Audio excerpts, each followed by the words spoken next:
Dakota relatives. And again, thank you for joining us here today. So here we go.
Thank you very much for that. TJ and Hunter, we'll see them both up here on stage in a little while.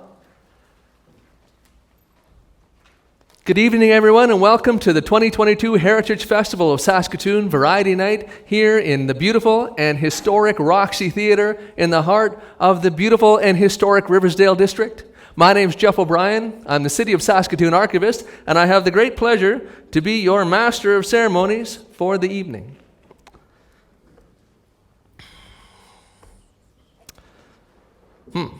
So, the Heritage Festival celebrates Saskatoon and area's civic, natural, cultural, and artistic heritage.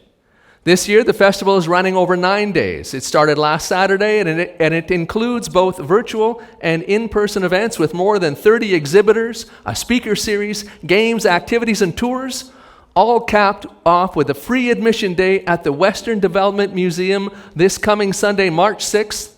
And of course, tonight's Heritage Variety Night. And what a night it's going to be. But first of all, isn't it nice to be here in a room together again? Am I right?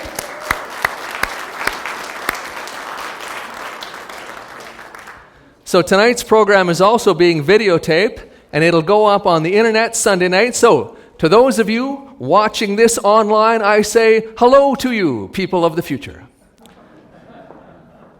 So that's maybe one thing we have learned from the last couple of years. Between Zoom and Facebook Live and all those other things, we've discovered that even apart, we can still find ways to be together, which leads me nicely into my next thought, and that's about the things that connect us.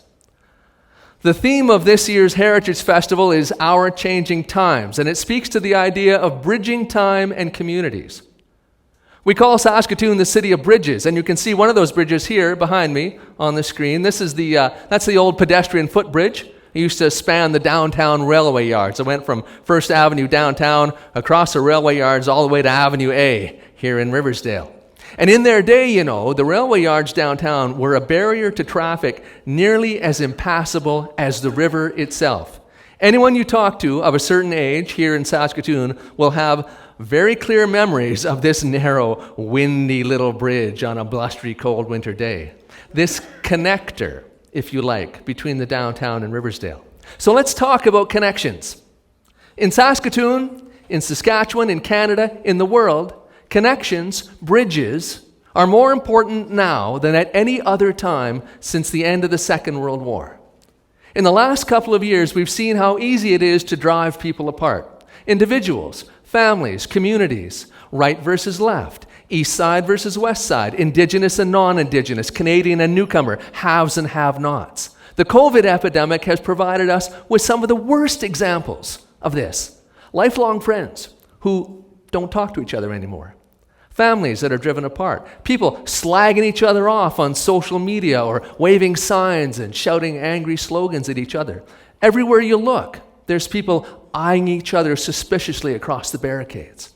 And then some of this is deliberate. Some of this is wedges purposely inserted into the weak spots in our social structure by those with something to gain by driving people apart. People whose goal it is to divide and demonize and ultimately chip away at the middle ground until everyone lives in a world composed exclusively of us and them. I don't want to live in that world. I want to live in a world where we celebrate our differences. This is what I'm trying to say. If we want to build a truly just and inclusive society, we cannot let those kinds of people have their way. And we do that by making connections, by building bridges, by repairing the historical rifts between us, and by refusing to allow new ones to be created. Not simply papering them over, but by making real change. And that, my friends, is what we're doing here tonight. Tonight, we're going to explore some of our connections, the things that link us to each other and to our shared heritage. Because this is what it all comes down to. This is Saskatoon. Our stories are its stories, and its history is our history. All of us together, not just in this room or watching the video afterwards, but everybody, because we are a community, and that's what community means. Right, I know you all thought you were just coming here to be entertained, right, to experience some of our living heritage, to enjoy the universe of song and dance and spoken word, and we're going to do all of those things. But we're also going to make history. All of us in this room, everyone watching the video, what we're doing here is building bridges and making connections and restoring that middle ground, that place where there is room for everyone to stand, that place where there is no them, only us. Thank you.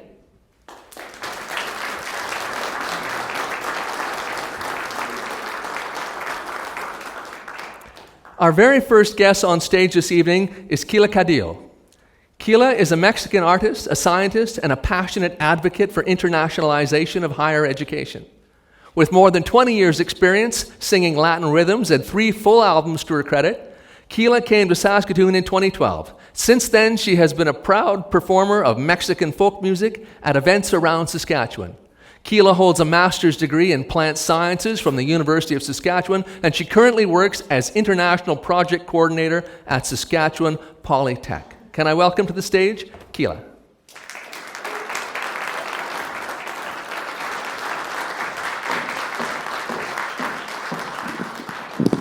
Thank you for that introduction. How are you doing tonight? Are you ready for some Mexican music? Well, as Jeff says, I'm from Mexico, so obviously I'm going to be singing some Mexican songs. Very particular style, the mariachi style. So you probably are very familiar with that. I'm actually wearing a mariachi outfit for a female, of course, right? And the mariachi style originated in 1800s with a fusion of different instruments, European instruments brought to the Americas, such as violins, guitars, trumpets. And also, the mariachi orchestra has 2 characteristic instruments that probably you have heard, you didn't know what they were. One is la vihuela, which is a small guitar of 5 strings, and the other instrument is the guitarrón, which is the bass. So those are very characteristics for the mariachi orchestra. So tonight I'm going to be singing a few mariachi songs. I'm going to start with a mix of 3 songs. The first one, or the first fragment, is about a party and how we like to drink tequila and mezcal. The second part is going to be about a love story called La Borrachita, the little drunk lady. And the third part of that song is called La Charreada. La Charreada is the national Mexican sports in Mexico, which is, you will see the charros mounting the horses and doing many kind of acrobacies. So I hope you enjoy, and this is for all of you.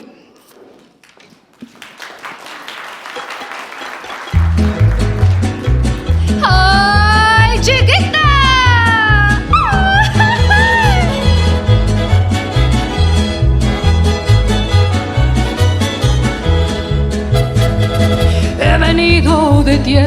lejanas.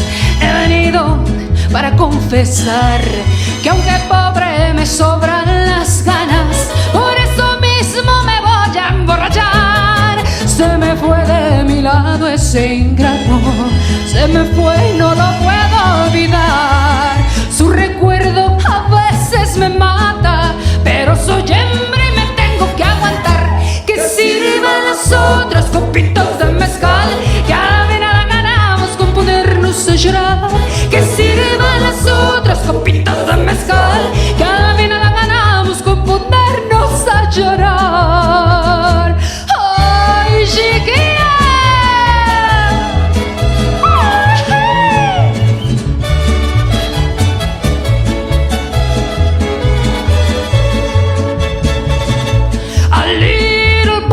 Tequila is what I would like to drink.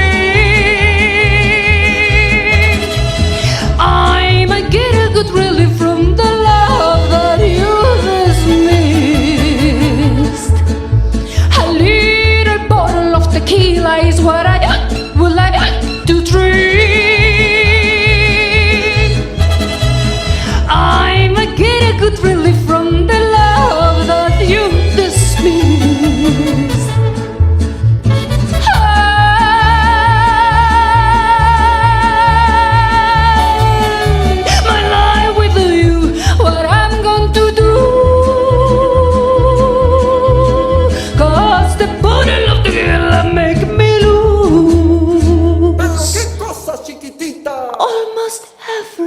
Pues más o menos cuánto. Kind of everything. Mírala.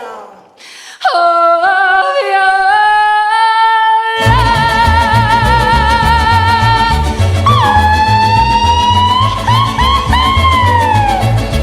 Ah, chiquita.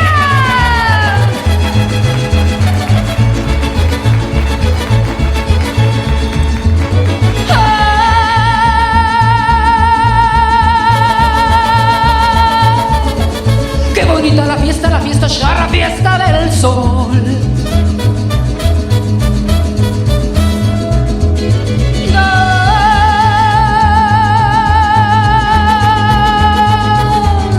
De los hombres valientes traen con su canto la animación.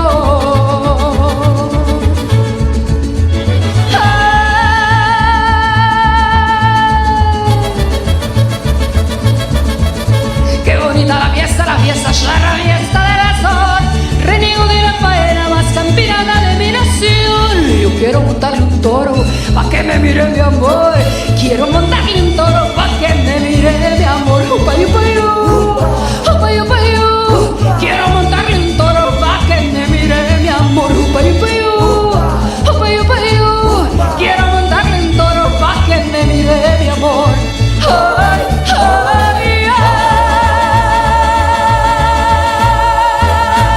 Señor. Thank you. Let's continue with the Huapango. Huapango from the Huasteca region in Mexico is actually an old word that means dancing on wood.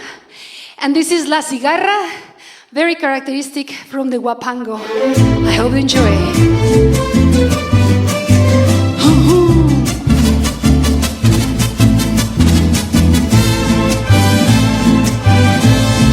Ya no le cantes cigarra, que acabe tu sonsonete, que tu canto aquí en el alma como un puñal se me mete, sabiendo que cuando cantas,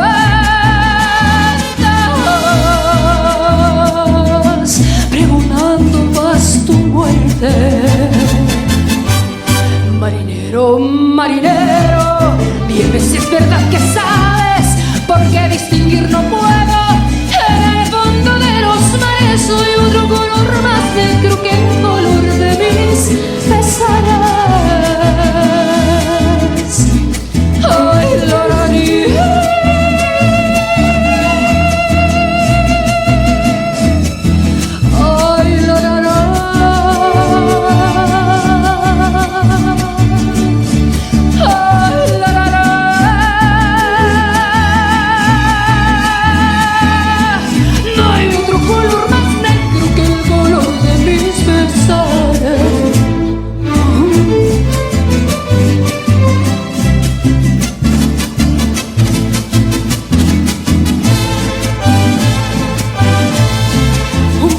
echó al volar, que llevaba el pecho herido, ya casi para llorar.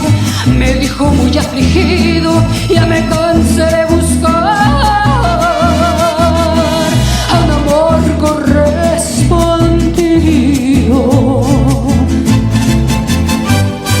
Bajo la sombra de un árbol y al compás de mi guitarra, canto alegre este guapando, porque mi vida se acaba y quiero morir cantando como muere la cigarra.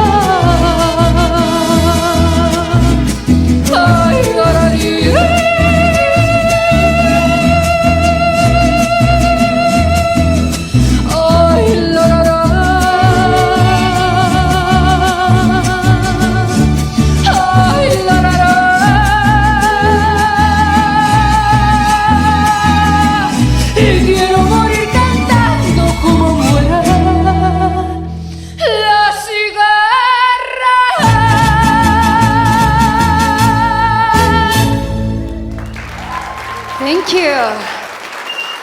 Thank you. I really hope that you enjoy with me having the opportunity to share my heritage, my Mexican heritage.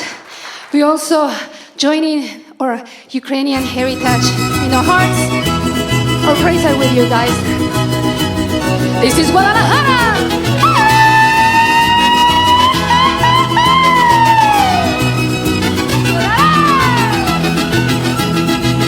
Guadalajara, Guadalajara,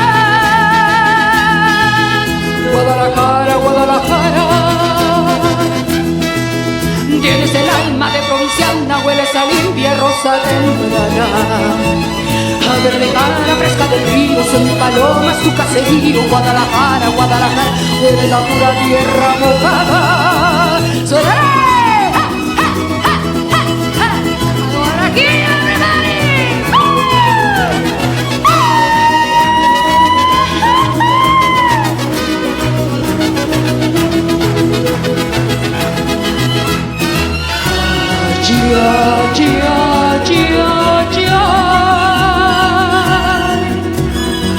Palomitos lejanas,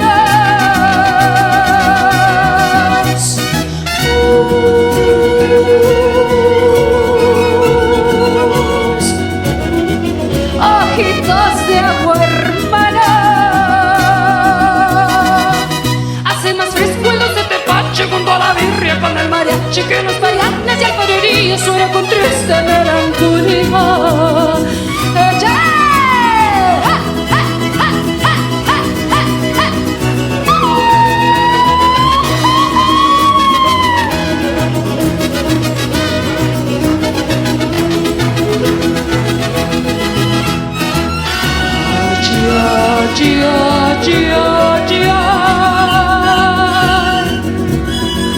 La que va, que pueblito.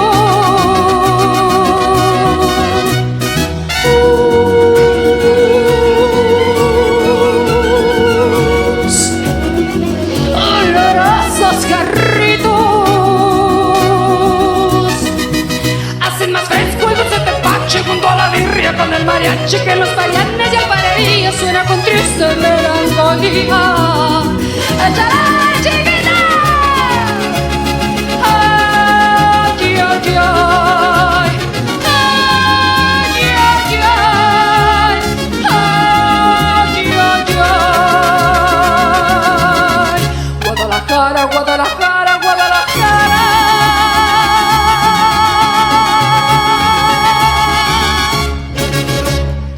Thank you. Thank you. Have a good night. Thank you.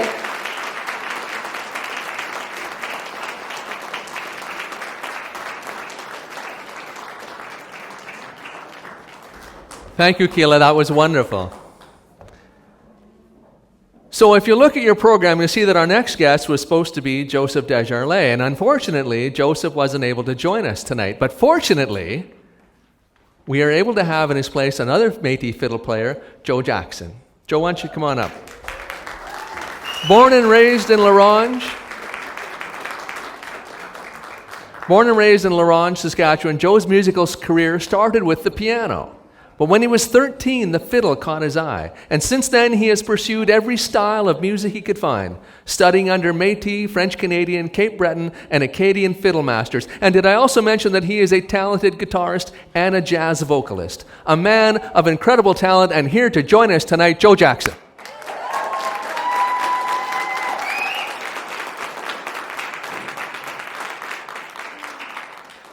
Okay, so that was a tough act to follow. Holy crap. Anyway, my name is Joe Jackson, not the famous one, so I apologize. And what I lack in stage presence, I make up for in shoes.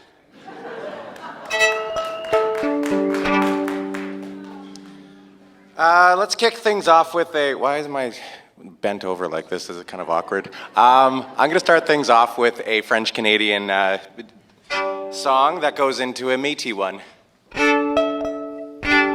Sing it if you know it.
You guys want to hear a funny story?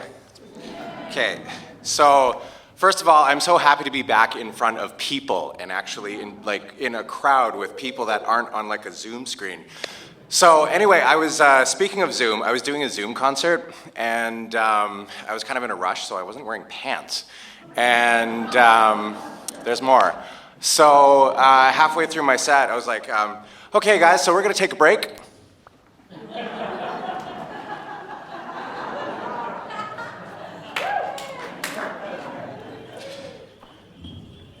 No, it wasn't a thong, thank God. That cost extra. I'm going to mix things up and go with Cape Breton. I love Cape Breton Canadiana. My dad's part Scottish, and so this part of the country really kind of sings to my soul. So this is a little arrangement that I would love. It's one of my favorites. I hope you like it too.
So you guys want to hear a funny story again? Okay, so when I was in college, I had a roommate that got us evicted, and I can be kind of petty, so what I did is I was really mad at my landlords at that point because it wasn't my fault, and I had this really big cut of fish. It was about the size of this violin. And so what I did is I put it like way up in like the heating ducts, like way up there. Like I took a broom and like just in the middle of winter when the heat was on. So I was prepared to blame it on a cat, and I was like, my little tagline was like, "That's how cool cats land on their feet," or whatever. I don't know. And then I was like, that sounds like a really cool name for a song. So I wrote a song and I named it that. And I dedicate it every single time to my landlords who if you're here, I apologize about the fish. It was a cat.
so very much. Thank you so much.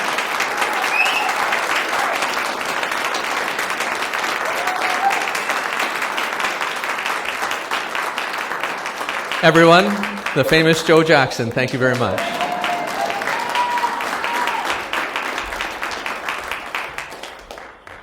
So next we welcome back up to the stage TJ Warren and Hunter.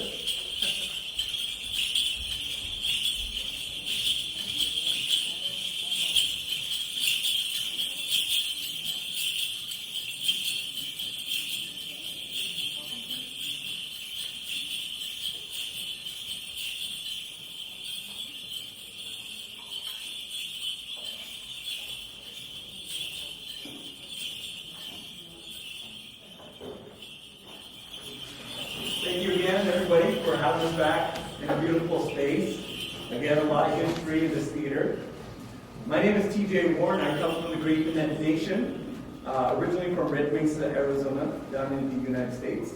Hunter Blasingame, our singer here, joining us all the way from Lame Deer, Montana, from the Cheyenne. And so we're here being representatives for our indigenous relatives here throughout North America. Again, as we continue to share a good cross-cultural exchange, it's always important to recognize the original inhabitants of this territory. And again, we are right here at Treaty 6 territory, homeland of Métis, and we welcome you all together in a time of celebration. We are coming upon the new year in Indigenous reference with the new season coming upon us. And from this deep winter slumber, we start to see movement. And this is where dance originates for our people. Dancing has always been seen as a form of prayer, a practice amongst our people. So is the singing. There is feeling and that is exuded through the movement, through the singing. Negativity is released and only positivity is created. And so for as long as time has told us, since time immemorial, we believe that the power lies in our stories, through our songs and our dances, and in many ways that we transmit our knowledge. So as part of our indigenous ways of knowing, this is the practice of our people and being able to welcome through song and dance. As unique and distinct nations of people throughout North America and all throughout the world, we have language, we have cultural practices, and we have land that we belong to. And so in that understanding, through the learnings and teachings of our ancestors and our relatives, this is where the observation of what we know today as human beings to have and to exist and to continue to share and acknowledge and exchange of what we do arise and originates from those places. And so with that, today we bring forward what we commonly refer to as the men's prairie chicken dance. This dance originates amongst the Blackfoot Confederacy. And so in southern Alberta and northern Montana, this dance style originated as a society dance. This dance honors the Kiktoki, what they refer to as the prairie chicken. And there is songs, there is revelance to this season that is coming upon us. So they say, in the early springtime, the prairie chickens, they gather. They gather near the lakes, near the ponds. And the prairie chickens will create an environment for their social dance to take place. A place where love and understanding and respect and humility is practiced. They say the females line the outside as the male rooster prairie chickens come to the center. And strutting around and showing off is the form of dance in which we were given. And so when we share this dance, it is to bring that confidence, to bring that pride forward. So for the audience, we dance as men's prairie chicken dancers. And we dance for those ones that can't dance. And in the long-standing tradition of our people, we dance for good health, wellness, and practice of well-being. And so again, let's welcome our singer here, Hunter Blasingame. Let's give him a round of applause for coming here today.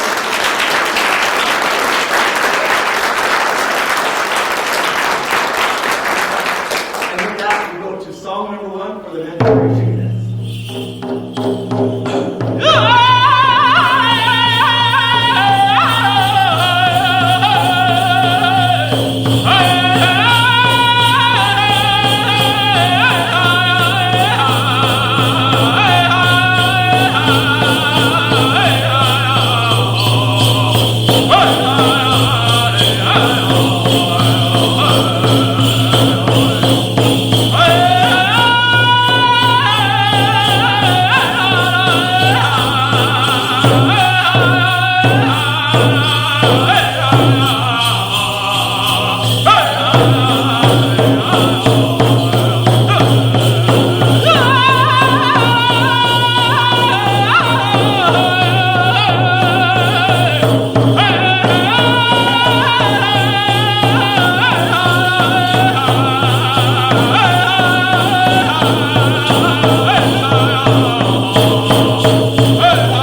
celebrate one another. This is the beauty that we are talking about, in the understanding of celebrating one another. We all have songs, we all have dances, and we commune, sometimes around the fire, around ceremony, around exchange of food.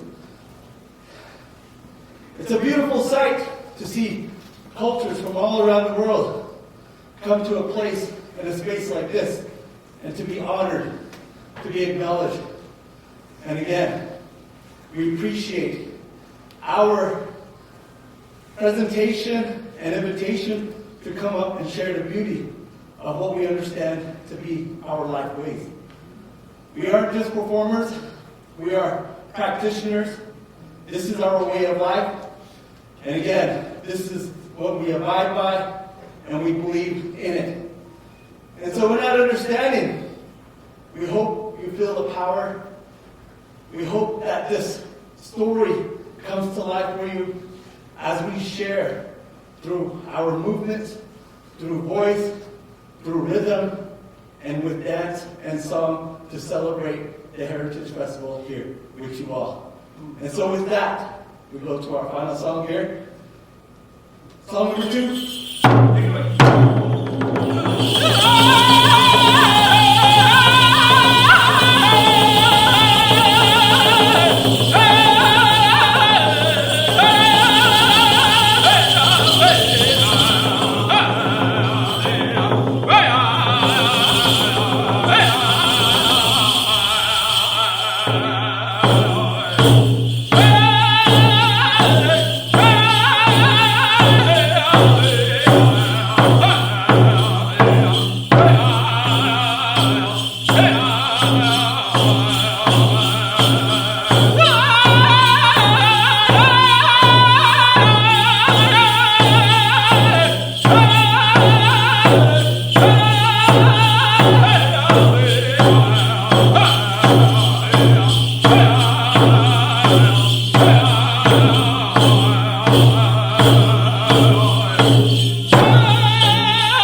Thank you, Hunter and TJ, for sharing with us tonight. So our next presentation takes us to the realm of the supernatural, a video tour of Saskatoon's most haunted places, brought to us here tonight by the local history room of the Saskatoon Public Library. And I should warn you, this is not for the faint of heart. So if your heart is feeling particularly faint this evening, you may wish to close your eyes, stick your fingers in your ears. I'll let you know when it's done. Okay, let's roll tape. Over the years, staff in local history have collected many stories of ghostly encounters in the city.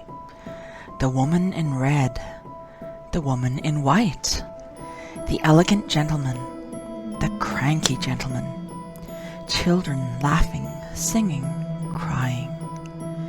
Join us as we explore some of the ghost stories of Saskatoon.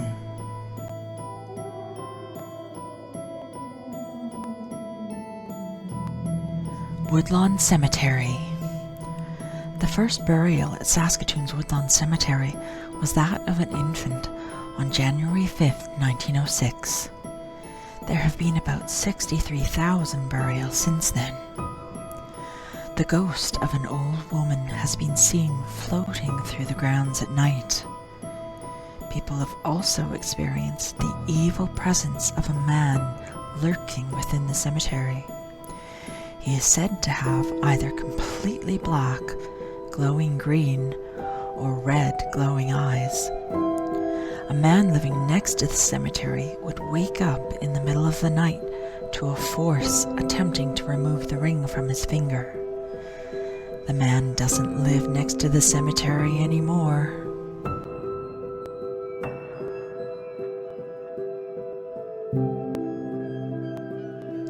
St. Paul's Hospital.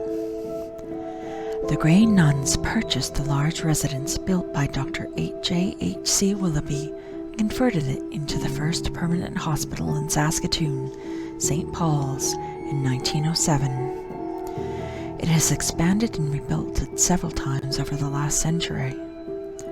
The ghosts of nuns are said to haunt the basement corridors. There are also reports of doors opening and closing on their own, and the sounds of footsteps and voices. Something will suddenly fall off a shelf when you're the only living person in a room.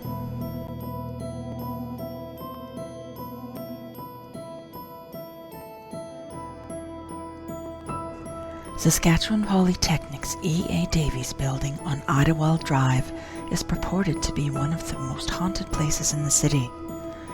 From its opening in 1922 until 1964, the building was the normal school, a teacher's college. It was also used as a training facility by the Royal Canadian Air Force during the Second World War. People have reported hearing a typewriter clicking away in an empty office. The sounds of a party, voices and laughter, when in fact there's no one else in the building. And then there's the woman in white. Commissioner Warren Woods met her in the late 90s and told the Star Phoenix's Bob Florence this story. I had just started here. I was doing my rounds. The building was dark. I go down to the basement, turn on the light. Near the end of the hall, I see a woman in white. She's wearing a long white dress, like organza, I'd say. She's a younger woman, in her 20s or 30s. "Excuse me, ma'am," I say. She stands there for a moment. "Ma'am?" She starts walking away. She turns left, where it's a solid wall. She walks right through. Commissioner Bob Peacock met her too. It was a cold night, I remember that. I could see my breath. I saw light in the basement. Nobody's supposed to be in the school at that time. I went down to the basement.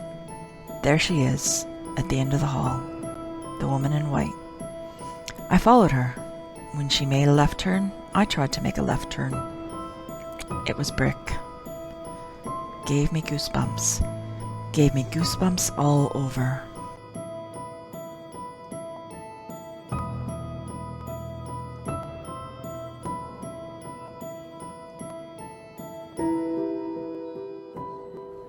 So that was just a bit of a teaser. The entire show is 20 minutes long, and you can find it online on YouTube. Just go on YouTube and search Ghost Stories of Saskatoon, and it should be the first hit on the list. And something funny, the very first Saskatoon Heritage Festival was held in 1987, and if I had got up on stage and said then what I just said, no one listening would have had the faintest clue what I was talking about. And now, the moment you've all been waiting for, intermission. A chance to get up and stretch your legs, maybe take a peek at what's available at the concession stand, but hurry back, the show starts in 15 minutes. Thank you very much.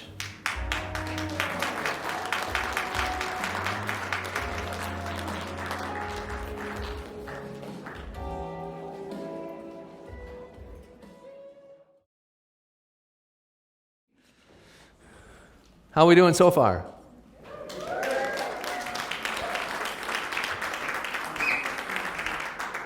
How's my hair? Yeah, don't answer. Just don't answer. I see you all out there. So, in a minute, we're going to have up on stage the dancers from Alma Flamenca. But while everyone's still getting settled, I brought a little light reading with me here tonight, and I thought I might share it. And let me just explain. Every February, we celebrate Archives Week in Saskatchewan, dedicated to the province's archivists, those unsung heroes laboring selflessly in the trenches of history. The high point of the week is the Night at the Roxy, brought to you right here on this stage, and it includes readings from the archives. Yes, that's right. Actual historical documents, unedited, uncensored, history in the raw, plucked, living from the tree of memory and presented to you live. Sadly, we haven't been able to hold this event for the last 2 years because COVID. So tonight, we're going to mix a little bit of Archives Week in with the Heritage Festival performance. So, it's 1935. The Great Depression is in full gallop. 1 in 5 people is collecting the miserable pittance that passes for unemployment relief in those days. At City Hospital, they're writing off $100,000 a year in uncollectible hospital bills, and the city of Saskatoon is on the hook for millions in relief costs. Financially devastated, it launches an all-out campaign to convince people to pay their taxes even if it hurts. This letter, dated February 2nd, 1935, addressed to then-Mayor Robert Pinder, is one harried taxpayer's response to that campaign. "Dear Sir," he writes, "in reply to your recent and more frequent requests to send you a check, I wish to inform you that the present shattered conditions of my bank account make it impossible for me to take your request seriously. My present financial condition is due to the effect of Dominion laws, provincial laws, municipal laws, county laws, corporate laws, traffic laws, liquor laws, brother-in-laws, bylaws, sister-in-laws, mother-in-laws, and outlaws, all of which have been foisted upon an unsuspecting public. Through these laws, I am compelled to pay a business tax, a sales tax, amusement tax, gasoline tax, school tax, water tax, excise tax, auto tax, hydro tax, and sin tax. In addition to these irritating taxes, I am forced by that strong arm of the law to get a permit for this thing and for that thing. I'm required to get a business license, a dog license, a radio license, a motor license, a liquor license, not to mention my marriage license. I'm also required and requested to contribute to every society and organization which the inventive genius of man is capable of bringing to life. To the Society of St. John Baptiste, to the Women's Relief, the Near East Relief, the Unemployment Relief, the Gold Diggers Fund, the Purple Cross, the Red Cross, the Black Cross, the White Cross, the Green Cross, the Flaming Cross, and the Double Cross. For my own safety, I'm required to carry life insurance, liability insurance, burglary insurance, property damage insurance, rent insurance, compensation insurance, accident insurance, collision insurance, rain insurance, hail insurance, and business insurance. The government now so governs my business that it is impossible for me to find out who actually owns it. I am inspected, expected, introspected, suspected, disrespected, examined, re-examined, informed, required, summoned, fined, commanded, and compelled until all I know is that I am supposed to provide an inexhaustible supply of money for every known need, desire, or hope of the human race. And simply because I refuse to donate to each and all and to beg, borrow, or steal money to give away, I have been discussed, boycotted, talked to, talked about, lied to, lied about, held up, held down, and robbed until I am nearly ruined. I can tell you honestly, sir, that failing a miracle, you will not be paid just now, and the only reason I'm holding on to life is simply to see just what's coming next. Yours respectfully, a taxpayer.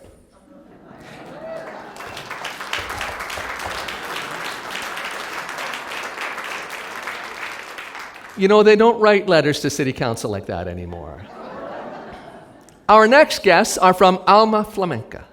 Alma Flamenca is Saskatoon's longest-running music and dance organization dedicated entirely to the music, dance, poetry, and art of flamenco. Founded in 2000 by artistic director Carrie Alma, Alma Flamenca offers classes in flamenco music and dance to both adults and children. Alma Flamenca has performed nationally and internationally and brought international artists to train and perform with its members. And tonight, they're coming up here on our stage. So I'm going to get my stuff out of the way and make room for Alma Flamenca. A big hand.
muchacho.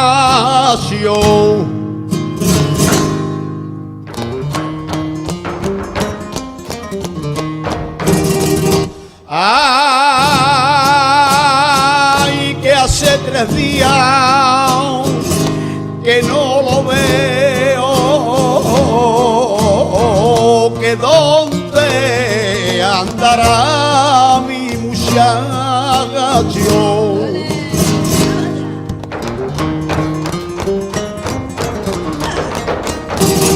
Estará bebiendo vino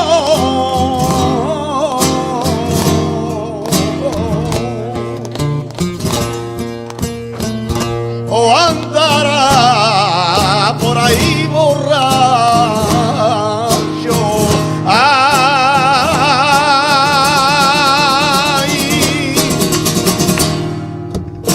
Hay alguna mujer lo entretenido, hay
Well, thank you very much.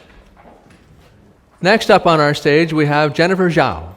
For the last 10 years, Jennifer has been studying the ruan, a traditional Chinese plucked instrument with a history going back 2,000 years.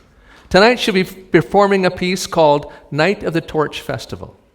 For the Yi people of southwest China, the Torch Festival is an important cultural event with roots going back to antiquity. Composed by the renowned virtuoso Wu Jingsheng, the piece you're about to hear was originally written for the pipa, a different style of traditional stringed instrument, and has been adapted for the ruan. The melody is lovely and sweet, the beat bright and bold, sounding at times like a graceful girl dancing solo, and at other times like lovers confiding their feelings to each other. And now may I present to you all Jennifer Zhao.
Well, that was amazing. So in a minute, we're going to have Jack and friends up on stage. But before we do that, I have one more reading from the archive for you. And they're going to take a couple minutes to get ready, so you folks should probably start thinking about coming on up. So, time for another exciting installment of readings from the archive. So I have 2 letters here coming to us from the Provincial Archives of Saskatchewan, from the papers of the Retail Merchants Association. It's October 1946, and although the war has been over for a year, Canadians continue to struggle with shortages of both raw material and manufactured goods. And as winter approaches, people in Saskatchewan are increasingly worried about the supply of one particular commodity, critical to survival here on the harsh prairies. Yes, that's right. I'm talking about the Great Underwear Crisis of 1946. The first letter is from a store owner from Vanguard, Saskatchewan. He's writing to the secretary of the Retail Merchants Association. "Dear Sir," he writes, "we wonder if you will kindly make very strong representation of the underwear situation to the Wartime Prices and Trade Board, if you have not already done so. Of course, all the stores are in the same position in this part of Canada, although some have received more than others. However, in a country where the thermometer is very apt to register 50 below zero at any time now, and where people's underwear is for the most part worn threadbare, this matter is far beyond the joke stage. It is indeed a very serious matter. Respectfully, William Wilkinson, M.H. Wilkinson and Company, Vanguard, Saskatchewan." Very serious. So, our second letter writer, a shopkeeper from Lloydminster, is writing to his supplier, the Galt Knitting Company of Galt, Ontario. And I'm imagining all these Galt, Ontario grandmothers knitting in their rocking chairs. And he wants to know what's happening with his order. And he writes, "Winter is upon us, and there is still no word regarding our order of winter underwear. We notice that the Canadian Manufacturing Association loses no opportunity to boast about the great job they did in the war effort. But so far as underwear is concerned, we think that they have made a pretty poor job of it. And our public is not going to be slow to express the same opinion. In fact, if we do not greatly mistake their attitude, there will be a great agitation to rip off all trade barriers and get goods from other countries if the Canadian manufacturers can't make a better go of it. Now, we note the excuses offered regarding your inability to get cotton yarn, but how about wool? We see that the wool experts claim that there's a surplus of wool stock built up during the war that'll take 15 years to liquidate. Why can't we have some of that surplus turned into underwear now? This is a damned cold country. The lack of warm underwear is a serious matter, and it's our responsibility and yours to see that people are looked after in this respect. They have trusted us in the past to do this. If we let them down now, they'll be after our government to start up more government-owned factories in the hope that socialism will keep them warm. Please double or triple our order if you can. It will still be inadequate. Yours sincerely, H.B. Hall & Son Limited, Lloydminster, Saskatchewan."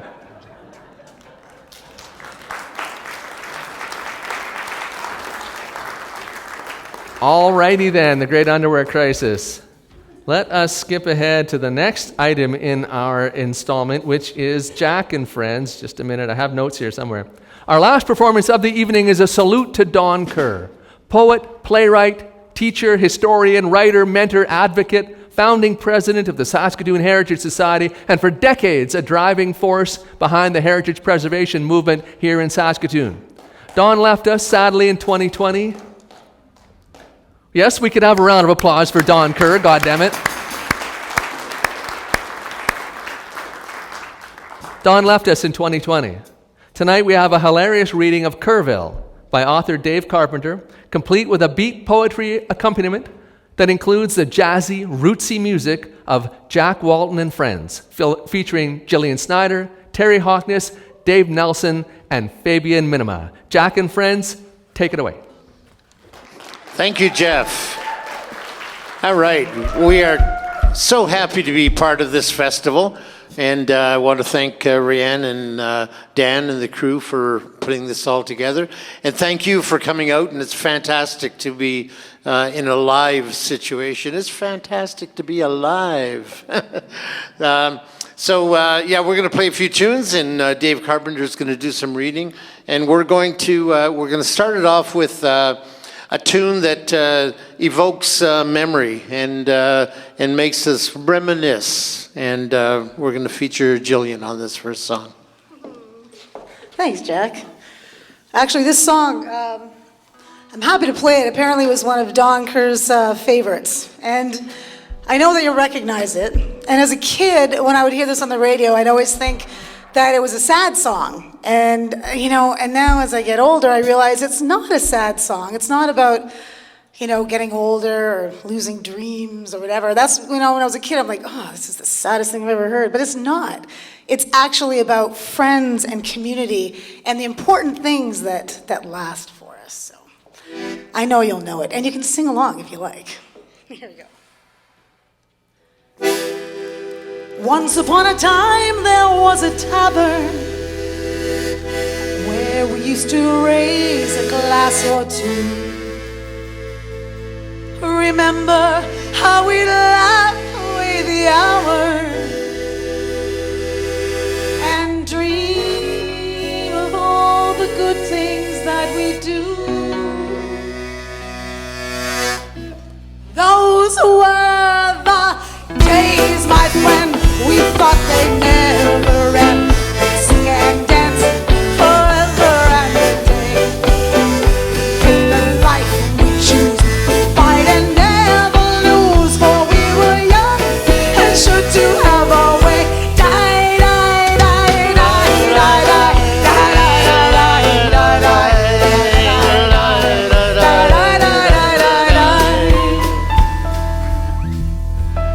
Then the busy years went rushing by us. We lost our starry notions on the way. If by chance I'd see you in the tavern, we'd smile at one another and we'd say, those were the days, my friend, we thought they'd never end. Sing and dance forever and a day. The life we choose, we fight and never lose, for we were young and sure to have our way.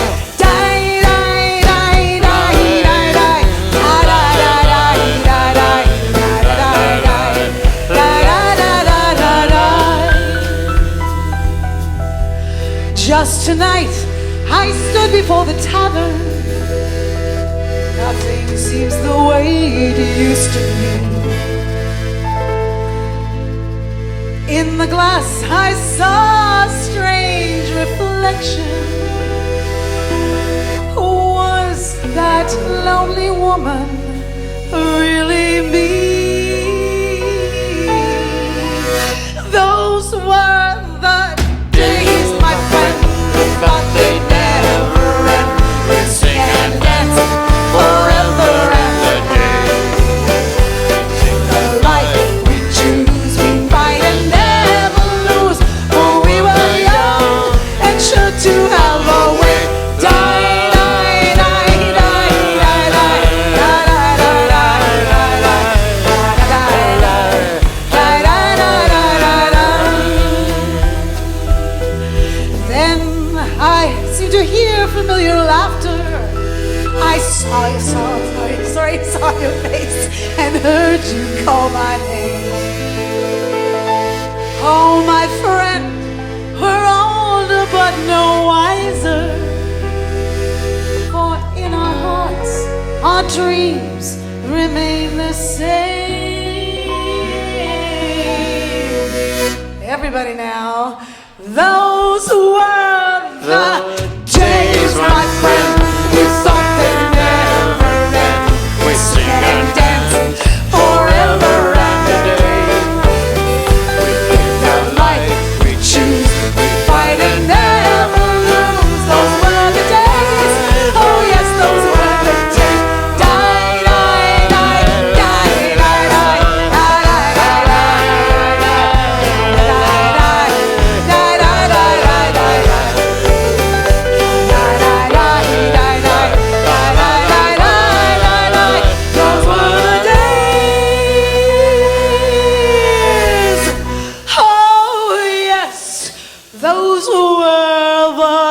day.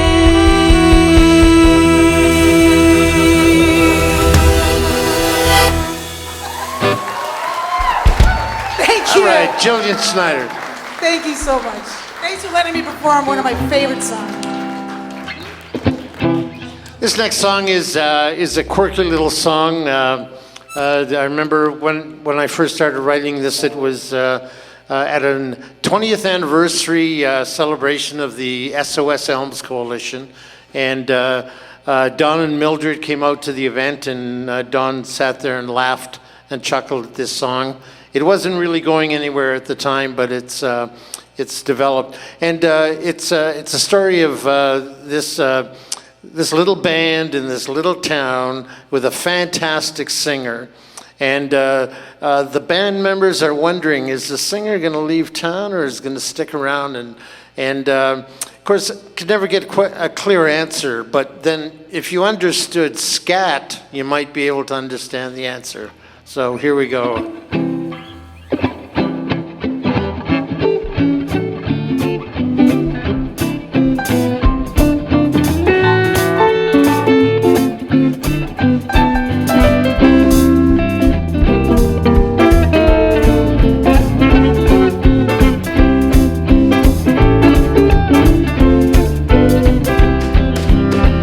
In the band, oh, they're crying. They think you're leaving town. Cheers in the beers, oh, the fears, anxieties all around. You sing those blues, oh, so sweet, and then you scatter them right off their feet. The boys in the band are crying. They think you're leaving town. Terry.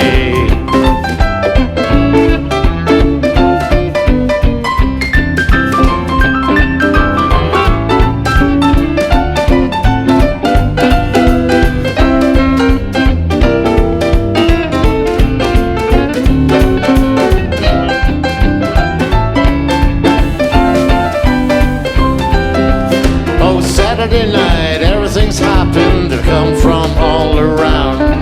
They come from Newtana, Caswell Hill, and Riversdale. Oh, they're bound. She'd sing that blues, oh, so sweet, and then she'd scatter them right off their feet. Boys in the band, they're crying. So tell me, are you leaving town? So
the band, they're kind of wondering, are you leaving town?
Jack, you are stuck with me. Okay, we have a very special treat. Mr. Dave Carpenter. Would you welcome Dave? And Dave, other Dave? Okay, yeah, so we are going to sit back and noodle while Dave reads his tribute to his friend Don. Kerrville. In Kerrville, a man rides an old bicycle with a basket on the handlebars. He's on his way to the roastery with a head full of Ellicton, where he will write one poem and grade 3 essays. His limit is one poem because only one poem can be drafted in the time it takes to drink 1 cup of coffee. He calls them 1 cup poems. Then he rides home with a head full of Basie.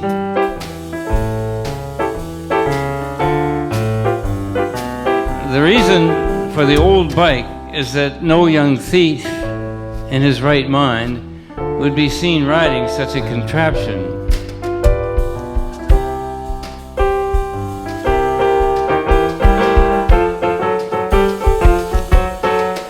In Kerrville, a man walks from the library downtown to a movie 3 blocks away.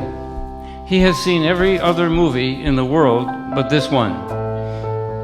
In Kerrville, a man walks to Amigos to write a new chapter of his novel and to grade 3 essays.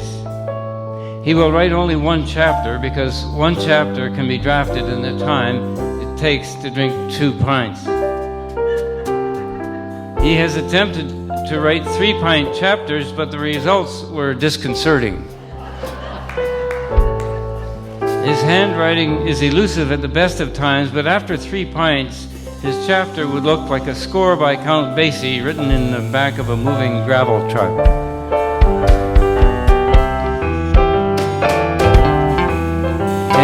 In Kerrville, a man goes to campus. While there, he will avoid writing things down, he will avoid reading books, and he will avoid grading papers, because this is work.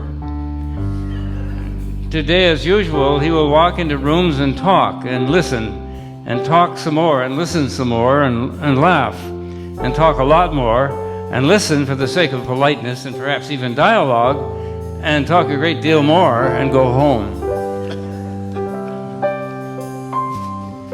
In Kerrville, it's okay for anarchists to curl, but winning is discouraged. In Kerrville, all these men, the bicycle men, the book-devouring men, the curling anarchists, the 1-cup poets and 2-pint novelists, the moviegoers, the jazz-addicted local historians, they are all Donalds. In Kerrville, there are many Donalds. They go forth to encounter bits of Kerrville and store them in the memory of the master Donald. If the Donalds ever left Kerrville, this entire city would lose its memory and dissolve into one last lurch of senility. It would have to declare a state of amnesia until all the Donalds reassembled to restore its memory.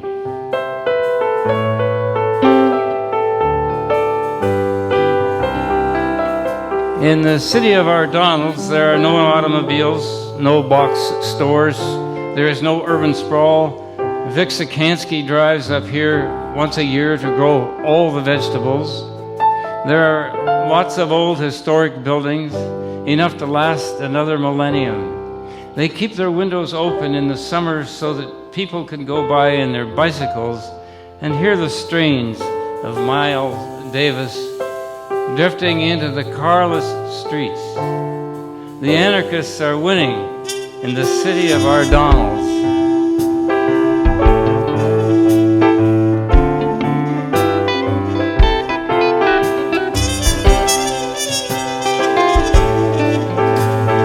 In the city of our Donalds, the smokers will line the streets like Trevor Howard, like Lauren Bacall, like Joan Crawford, like Ingrid Bergman, like Jean-Paul Belmondo, like Philip Marlowe. The jobless workers disembark from the freight trains, chugging their way through the Great Depression. They are en route to Ottawa to meet with Mr. Bennett, looking as dry as 1935. And they cry out, "Gotta smoke!" The glamorous smokers on the streets of Kerrville produce their packs and reply, "Have one of mine," and go their way in healthy, pink-lunged solidarity with the smoking classes.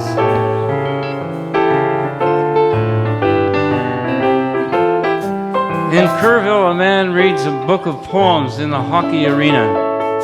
He has just graded 3 essays and now he's relaxing. The book is entitled "In the City of Our Fathers." His laughter escapes in a flurry of falsetto yaps. He looks up, smiles. He says, "I know this guy." In the city of our Donalds, a man walks a lean dog through the snow, beseeching the animal to shit and be done with it. Along comes death and orders the man from Kerrville to play chess down by the river. "Chess?" says the man from Kerrville. You don't get it, do you? Don't you know you're not supposed to play chess anymore? "What are we supposed to play?" says Death. "Not chess, geez." "Then what?" says Death. The man from Kerrville says, "You're supposed to play cheat."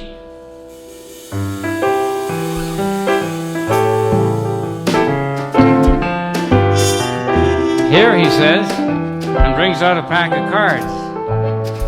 "You never seen a Bergman movie?" The man from Kerrville wins again and again. He takes Death's last loonie and buys a pack of cigarettes. "Gotta smoke?" says Death. The man from Kerrville gives him the entire pack. "Smoke your brains out, Death," he says, "but first, read the warning from the Lung Association." How can I ever pay you back?" says Death. The man from Kerrville thinks for a moment. "You ever graded essays?"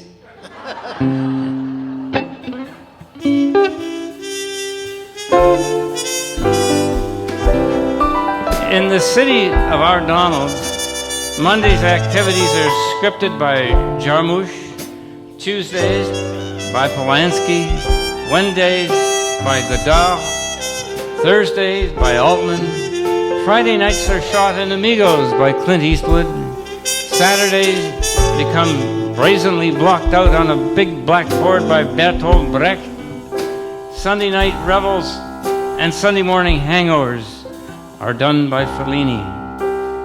At Sunday midnight, a great gong is strung, courtesy of J. Arthur Rang. In Kerrville, every Millie has a Donald.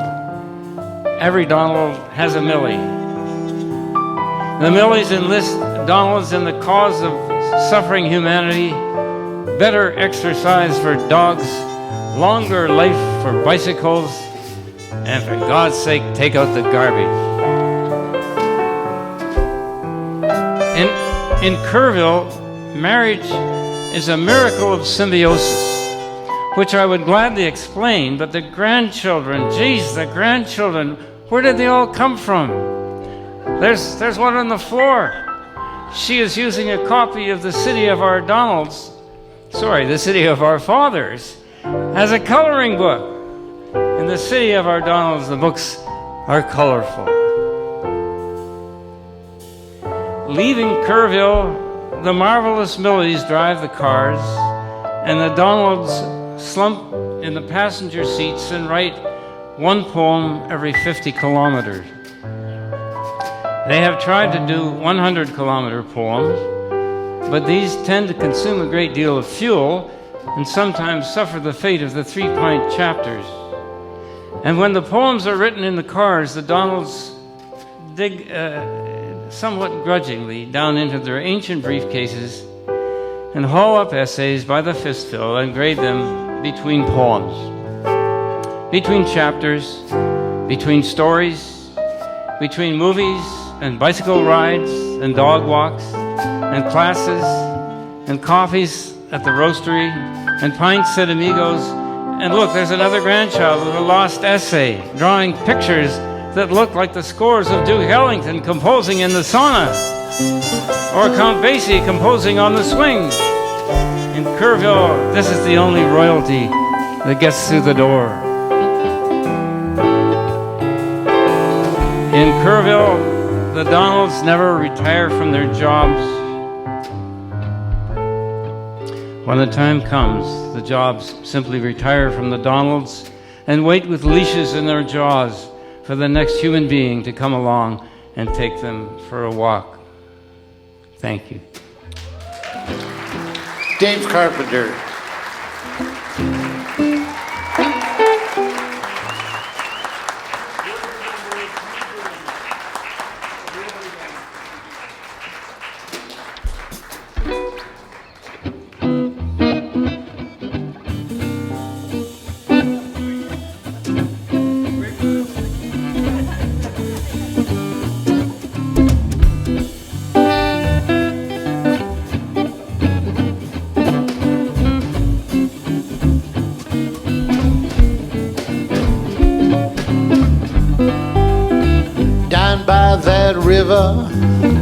Down by the stream where I met my lovely lady, oh, inside a dream. Saw you in the meadow, you're chasing butterflies, you jump real high, look 'em in the eye, oh me, oh my, mind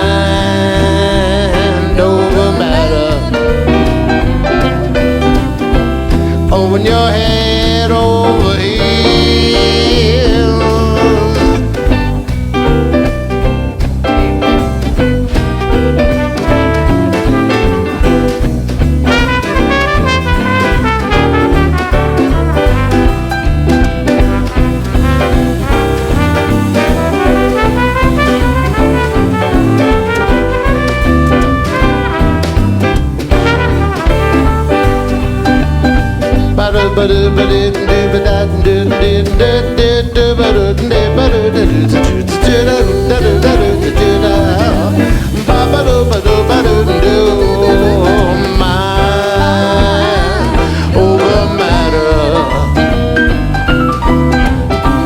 When your head over heels,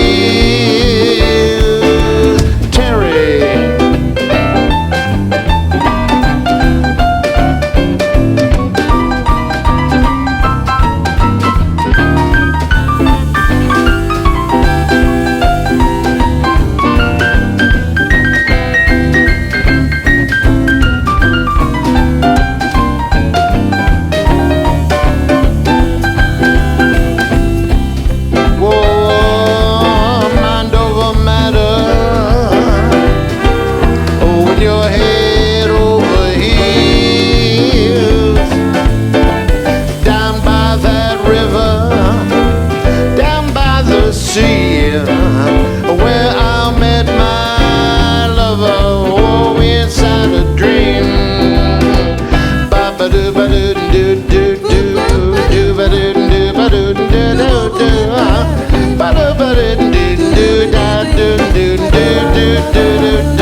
Mind over matter.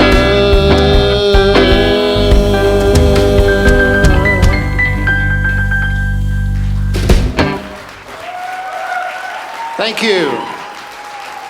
Thank you. We're going to finish it off with a tune. This one I wrote for a number of years ago for the Gravelberg musical was the name of the project. But the song was actually about Willow Bunch. So It was, somewhere down there in the Francophone South, wasn't it? Yeah, it was just, there's a certain time of the year when you think the snow is gone and you get a late April snow and it's a full moon and that South Country has a certain look. Anyway, this is a Western swing tune called Great Big Moon.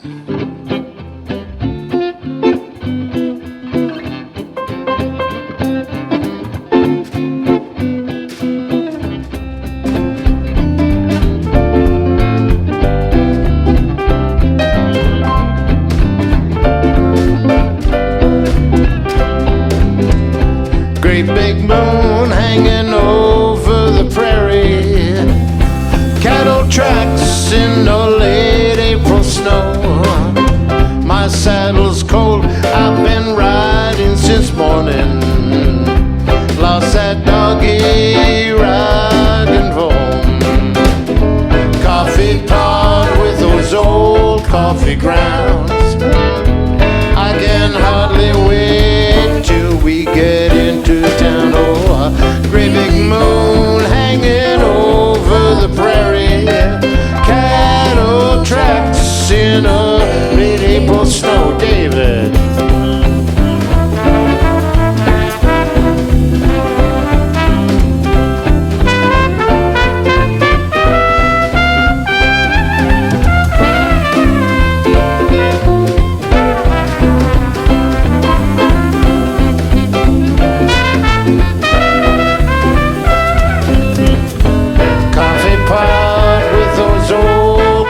Grounds. I can hardly wait till we are homeward bound. Great big moon hanging over the prairie, cattle tracks in the late April snow. Terry.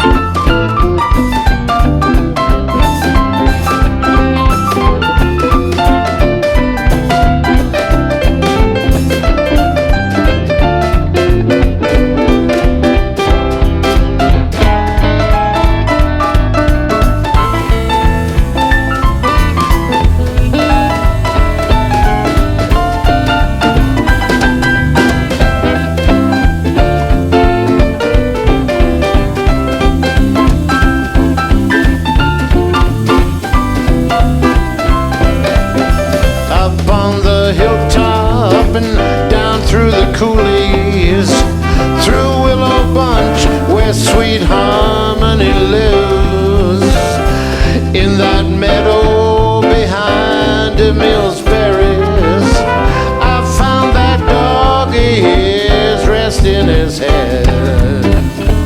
Coffee pot with those old coffee grounds.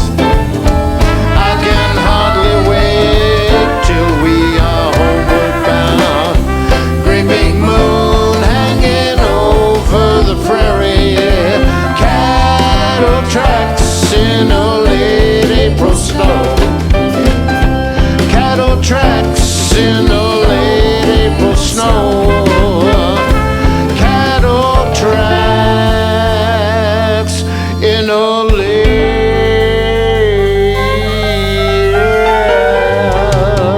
April snow.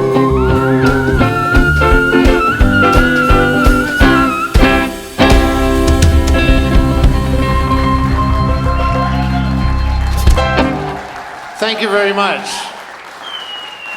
Gillian, Dave, Fabian, and Terry. And Jack.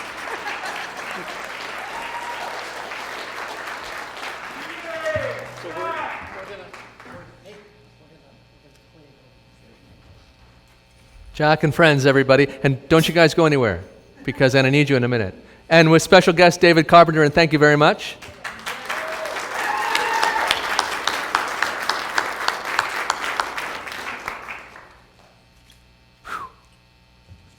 My tablet stopped working for a minute. In the age of technology, it's very frightening. So listen, that is more or less it for our show tonight. Now, can I ask, I have to tell you I can't see very well, and I'm not sure who of our guests, our performers, is still here tonight, but if you are in the audience still, I'd like you to stand up and give everybody a wave. And whether they do or not, yes, thank you very much. Thank you very much, and thank you very much.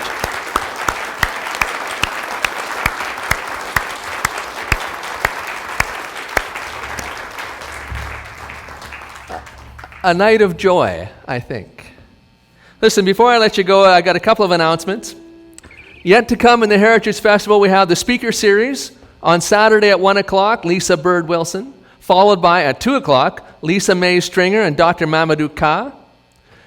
Live events on Saturday afternoon. Saturday afternoon is Crafternoon at the Museum of Antiquities on campus, room 106 in the Peter McKinnon building from 1 o'clock to 4 o'clock. It's a drop-in, it's a family activity hosted by the Museum of Antiquities, which if you have never seen the Museum of Antiquities, you absolutely should.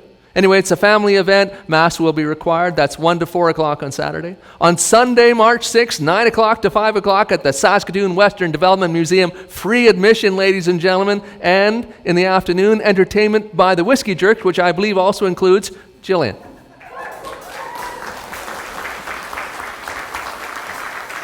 So you can find out more about all of this on the Heritage Festival website. And as I mentioned earlier, tonight's show has been recorded. It'll be available online Sunday night on March 6th. So, a couple of thank yous I'd like to make. First of all, thanks to the cultural artists and the performers who joined us here tonight and were amazing. Thank you to the archival organizations that contributed material, the local history room of the Saskatoon Public Library. Say hello, Stevie. And the City of Saskatoon Archives, that's my institution. The technical crew, you guys, thank you. Wonderful job.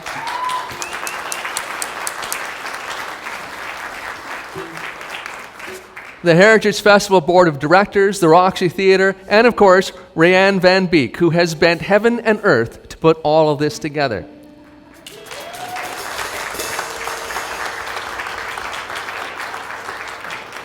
This event has been funded in part by Canadian Heritage, the City of Saskatoon, Saskatchewan Lotteries, and Business for Arts, as well as all the other sponsors, and you can see a list of them on the screen. And of course, thanks to you, our lovely audience, for being here tonight, as well as to the online audience to come.